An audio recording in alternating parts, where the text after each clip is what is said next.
சட்டுன்னு பிரேக்ஃபாஸ்ட் முடிக்கிறதுக்கு இன்றைக்கி ஈஸியாக கார்லிக் பிரெட் எப்படி பண்ணலாம் அப்படிங்கிறத பார்க்க போகிறோம். ஸோ ஒரு பட்டர் ஃபுல்லாக எடுத்து ஒரு மிக்ஸி ஜாரில் போட்டுட்டு பூண்டு ஒரு கைப்பிடி அளவுக்கு நீங்கள் போட்டுட்டு அதில் வந்து சில்லி ஃப்ளேக்ஸ், அரகோனோ, அது மட்டும் இல்லாமல் கோரியண்டர் லீவ்ஸு, லைட்டாக உப்பு ஸோ போட்டு நல்லா மிக்ஸியில் வந்து நீங்கள் ஒரு பேஸ்ட் மாதிரி ரொம்ப அதிகமாக நீங்கள் அரைக்க வேண்டாம்.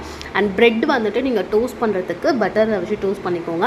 டபுள் சைட்லேயுமே இதை நீங்கள் யூஸ் பண்ணிக்கலாம். அண்ட் கூட நீங்கள் வந்துட்டு எக் சாப்பிடுவீங்க, நான் எக் சாப்பிட மாட்டேன். அதனால் வந்துட்டு நான் இந்த மாதிரி டோஸ்ட் கார்லிக் ப்ரெட்டில் சீஸ் வச்சு நான் எடுத்துப்பேன்.